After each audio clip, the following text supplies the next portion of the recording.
Welcome today to There's Hope. My name is Phyllis Anderson, and I'm here today with Michele Grace Morris, and she has a fabulous testimony of what God has done for her, and I can't wait for you to hear it. I can't wait to hear it too. I know part of it, but I can't wait to hear it. I have served in the Yakima County Jail for 18 years as a chaplain. And we had a program called the God Pod for many years. We don't now because of COVID, but we had one for many years. And Michele was one of our students, one of our first students. It was a long time ago, actually, at the very first of my ministry. And in that unit, there are 24 women with 2 toilets, 2 sinks, and 2 showers. And so it created a lot of interesting times. Yes. Teachers would come in, chaplains would come in, we taught the word, and we saw life change. And this is one of the women that was changed. And we love her, and we're excited about what God has done in her life. So, Michele, I love your middle name, or I love your name, Grace, too, because it really, your life is a story of God's grace, isn't it? It definitely is. Yeah. Yes. It's a perfect name, really. Does that give you, do you think about that sometimes, of how much grace He's given you? Yes, actually more than I deserve when I think about it, Phyllis, because my life story definitely does not give cause to deserve His grace. Mm-hmm. Do any of us deserve His grace? We just don't. No. He just gives us grace. And so, but sometimes when you tell your story, it causes people to know that there is grace. And so I appreciate you being open and faithful to do this and willing. Thank you for having me. Yes. So let's go back a little bit, because I remember about your childhood. You lost your father like as a teenager, didn't you? I was actually in my late 20s when I lost my dad. Okay. Mm-hmm. But him and I were very close. You were the only girl. And I was the only girl. Mm-hmm. So that was kind of like where my life kind of took a spiral when I lost him. But there was a divorce earlier, so that was when a I was a struggle teenager, too. yes. Okay. So those kinds of things lent themselves to some of the stuff that you've gone through. Absolutely. Yeah. Mm-hmm. So tell me, how did you end up in Yakima County Jail? And do you remember how many years that was? It was, the very last time was about 14 years ago. Okay. Actually, this month, March 4th was the last time that I was in the Yakima County Jail. Okay. So, and you did prison time too? Yes, I did. I did state prison and federal prison time. Okay. So you said the last time I was in jail. So were you in jail a couple of times, or? I was in jail several times, in and out, in my early 30s, just because of that. When I lost my dad when I was 28, that's when things, like I said, went downhill for me and just kind of out of control. So I started getting in more trouble with the law in my early 30s is when it finally caught up with me. So I did spend a lot of time in and out, little short rounds in the county jail. But you spent a year in yes. God Pod. The second time I spent, the second prison, actually my first prison term, I spent a year and a half in county jail, with a year of it being in the God Pod. Okay. So it took a little while for you to get over to the pod. It did. I had a federal detainer on me at the time, so things were a little stricter because of that. So the marshals would have had to say it was okay for you to come. Okay, but you did get over there. I did finally get there. That's great. That's great. And you learned some things, although, and they were seeds. I heard you talk about the fact that they were seeds at the time, right? And so then you got out from that, and what happened then? When I got out, I ended up in a very abusive relationship, and ended up back in trouble again. They just started using again, and but this time it was a federal sentence the second time. So I spent not as much time as before, but I did spend another couple months in the God pod before I went to prison on that sentence. Okay. It was like that was my lifeline. Now I knew that where I needed to go as soon as I got there. And they were able to let me in a lot quicker. I was. So you didn't have to wait. No, I didn't. I was very grateful for that. I didn't know why, but I was able to get in there right away. But now you went to prison, was it that second time and you were pregnant? Or you had just had your child? The second time I had just had, or the last time I should say, I had just had a baby, my youngest. So she was only 5.5 months old when I went to prison. Wow. How hard was that? Oh, it was the hardest thing I've ever had to go through because she spent the first 5.5 months just being able to wake up for me, to be there for her. And just knowing that she had that taken away from her and this, what I had caused, that was, I think, the final event in my life that I just said, okay, I cannot continue to do this and have this kind of destructive behavior, hurting my family. Right. And now I have a baby that I'll probably never see. Wow. She'll never know that I'm her mom. So I remember it was in the county jail. I just cried out to God, and I just gave in, Yeah. surrendered, and I said, I can't do this next 2 years in prison without her and without her having a mom. It was just too painful. So I know maybe at the time I wasn't thinking right, but I said, I'll do whatever it takes. Lord, if you just take away this pain that I have. You did. I was like, were we supposed to bargain with him? I don't know. I didn't know back then, but I sure did. I said, I'll do whatever it takes if you will just take away the pain And he that was I faithful. have. He was faithful, and you were very, faithful. very faithful. And you can't go through those things. Did you tell me that the Lord had given you a scripture during that time? Yes, Do he you did. remember it? It's 2 Corinthians chapter 4, verses 17 and 18. It says, "For our light and momentary troubles are achieving us for an eternal glory that far outweighs them all." So we fix our eyes not on what is seen, but what is unseen, because what is seen is only temporary, and what is unseen is eternal. Wow. So That's true. I had to, that really meant so much to me, and it really helped me get through, because it reminded me that that these troubles that I'm going through, they're only temporary, and what we're going to see in our next life with Jesus is it far outweighs all of these troubles that we're going to go through on this earth. I'm glad you said that, Michele, because I think we don't think enough about heaven. And yesterday, I talked to a cousin in Texas. I have 2 cousins in Texas that are dying. One just went on hospice. And I called her, and I was jealous, not that she was going to get to see the Lord sooner. I mean, I'm glad that she is, but I was jealous of her grace and she had no fear whatsoever. And I think God gives what you need for when you need it, And it was just, and we talked about heaven, and we sang about heaven, and it was a sweet time. And so I'm thankful that, and I really believe what you said, is that we need to be thinking about eternity. Yes. This light and momentary affliction. Yeah, because it was one of the darkest times of my life. So it was something really beautiful to hold on to and to look forward to in a place of darkness. Yes. And I have a scripture that I felt like the Lord gave me today that kind of goes along with that. And it's in Romans 5:2. It says, "Through whom we have gained access by faith into this grace in which we now stand. And we rejoice in the hope of the glory of God.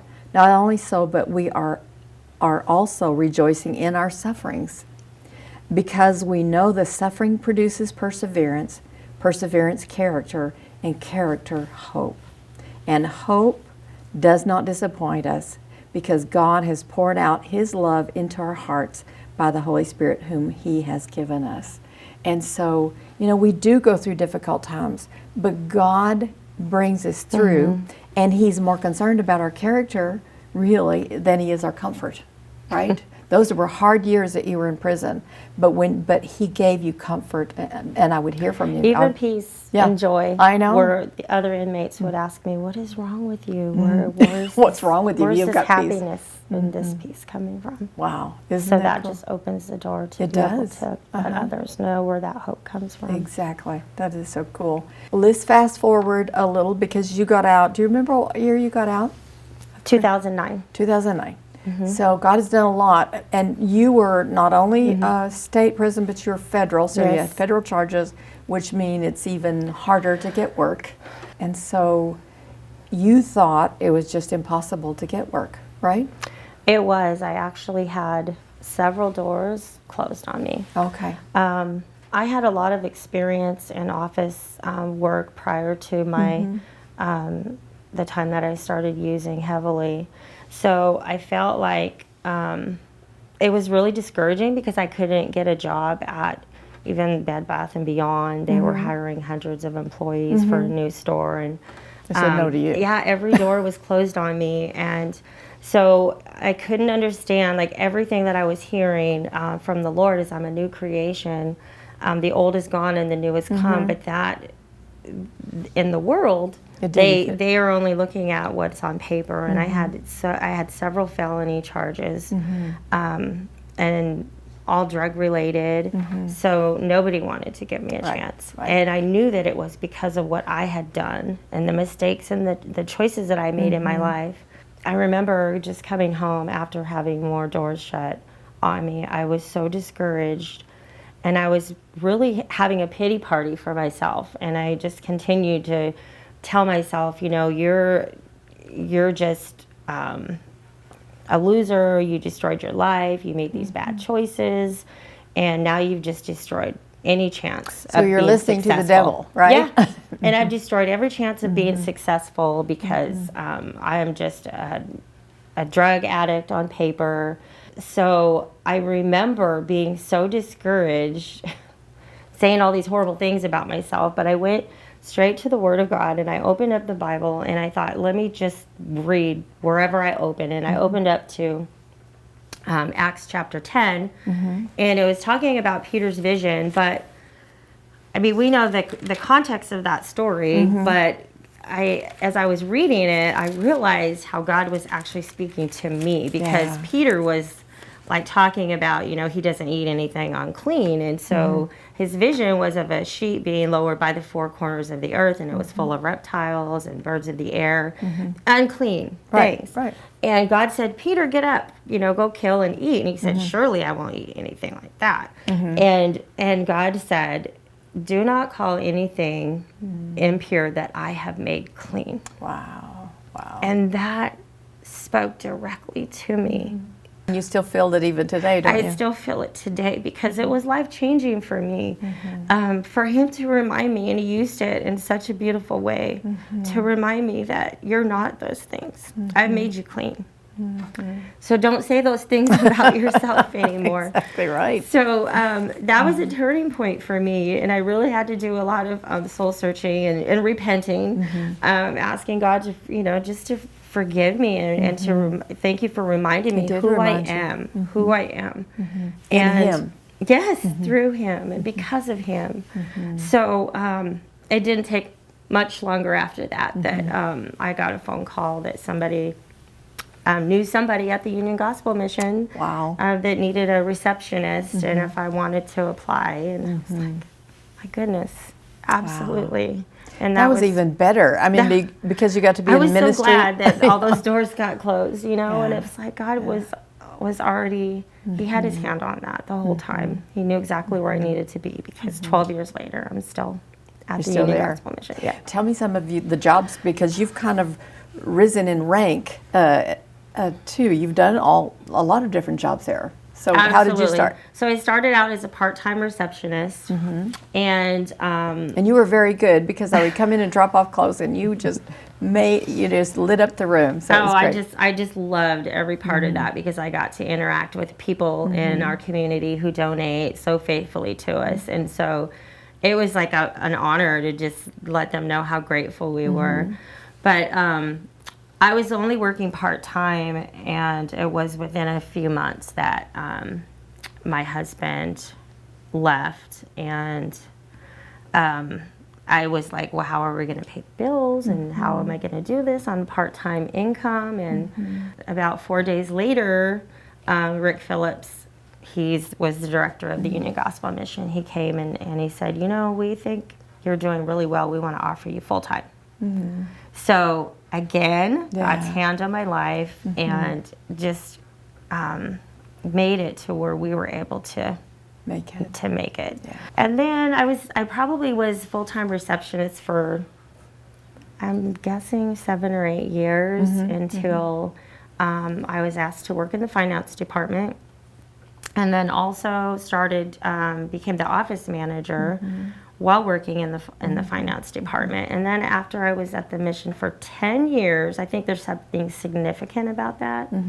About the 10-year day? Yeah. We had no women's case manager in our New Life Recovery program.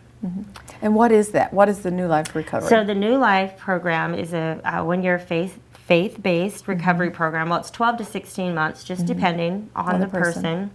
And we were without a women's case manager for several months. And all I kept saying is like, oh my gosh, they haven't found anyone yet. Where is this person, and is anybody applying? Because I used to be a mentor for the women in the program while I was working in the front office. And just had the women in my home, and I just had they had a special place in my heart. So I was just disturbed that they were over there by themselves, and where is this person that's going to take this position that they just need somebody there? Where is she?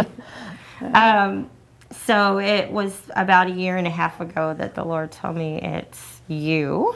Wow. And that's where I needed to be. So I have been, the past 1.5 years, the women's case manager at the New Life program. And you've had several. It's kind of fun having in that position, because when I'm in jail and women need a place to go and really need a program, it's fun for me to say, you need to go to the mission and talk to Michele. I love the partnership that we have with the jail. And I know that they've always kind of had that relationship.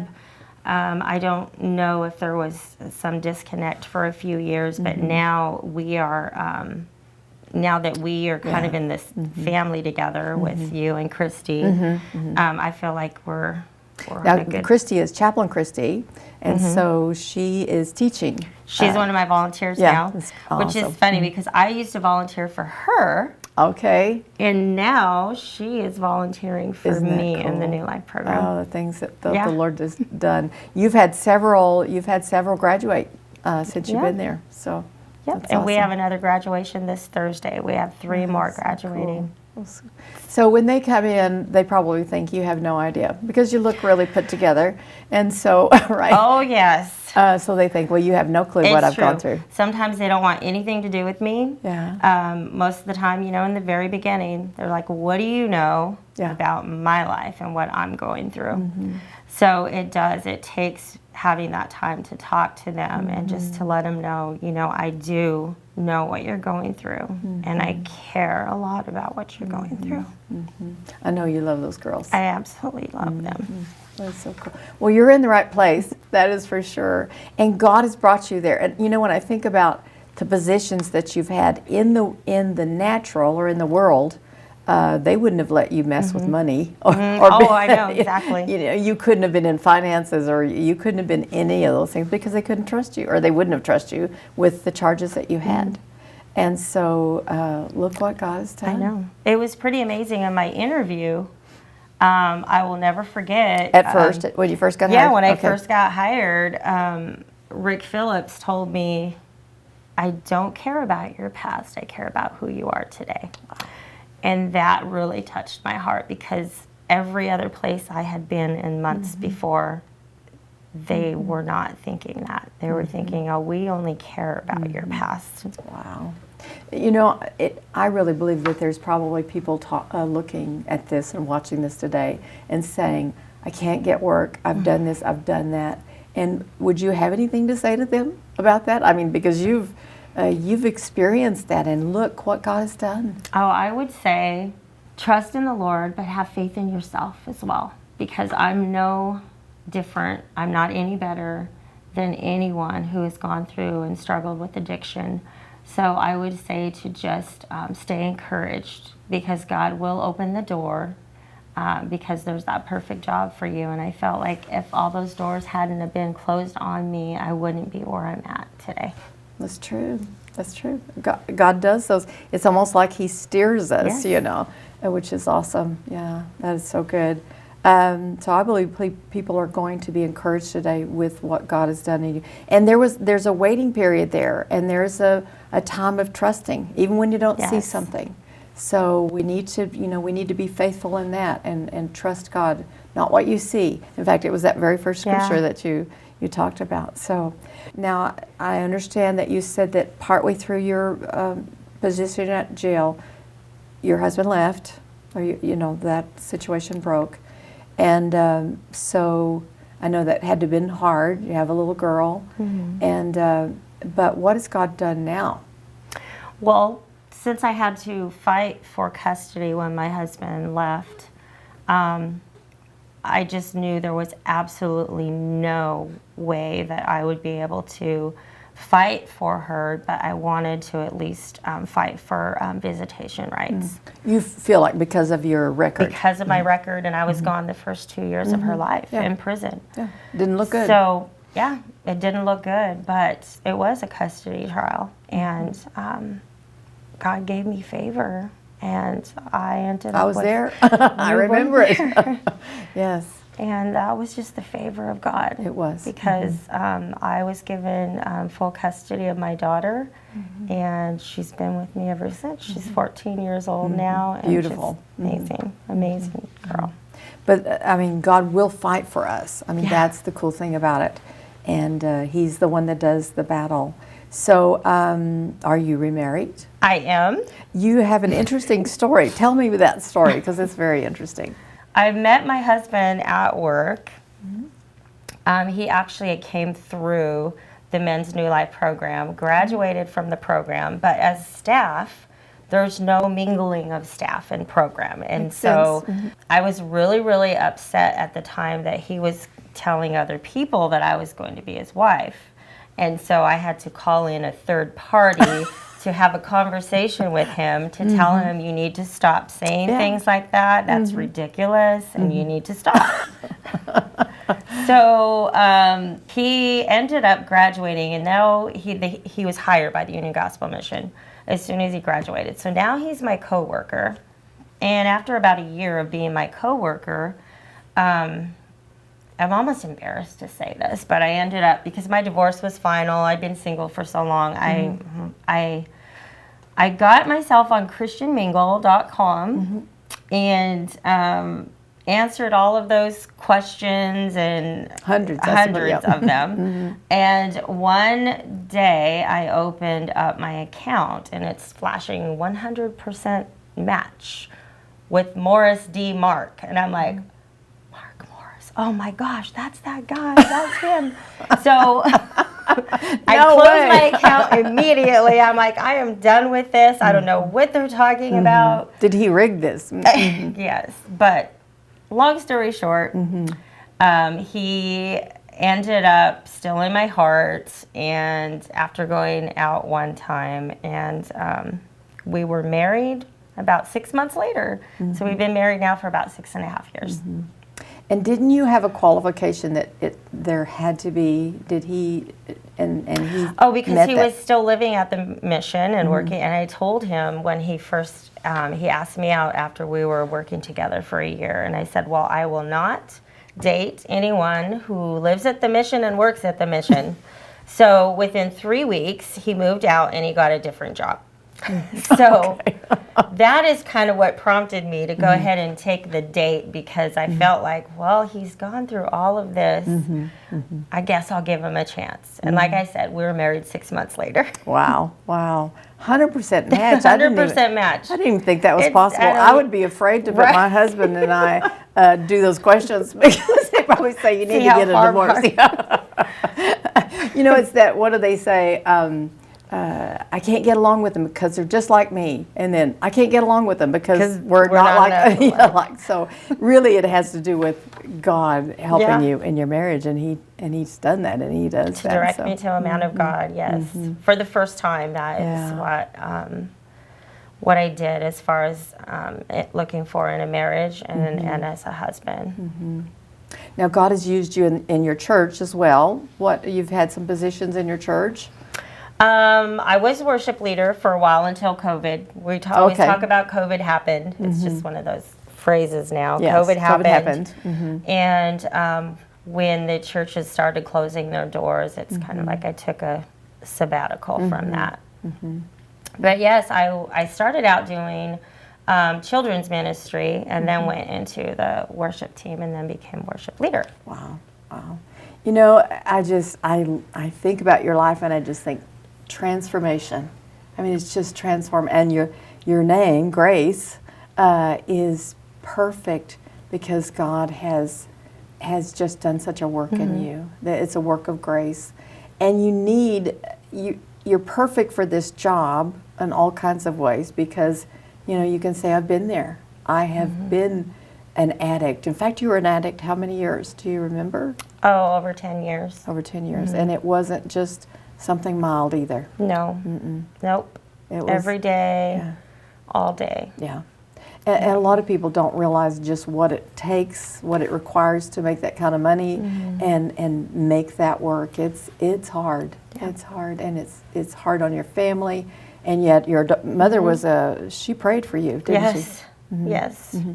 She did. We both, my brother and I both put her through so much. But I believe strongly in that, of praying for your family. Just continue to pray, even if you can't be there physically with them through that. Because sometimes, we're out there in the trenches and you can't be there. You just have to be trusting in the Lord and just continue praying for them. She did. She did. That. I recently have been listening to a song called There's Jesus, I think is the name of it, but it talks about praying for your family. Jesus is there for all of those things that you need. So today, friends, I hope you were encouraged by Michele, Grace Morris's testimony, because I've walked this with her. I've seen her, and so I didn't just pick her up and she's not telling stories. This is for real. And this program is called There's Hope. And so a lot of people are going through some really, really hard times right now. And they think, well, how am I going to have enough money to feed my family? How am I going to have enough money to pay the gas or buy gas? And all of the crazy things that we're seeing in the world. And yet the Lord tells us to trust Him. And we can trust Him. I mean, Michele's been through incredible things. I have. And the one thing I know absolutely without a doubt, God has been faithful. And He is faithful, and He will be faithful to you. So thank you for tuning in today, and blessings to you.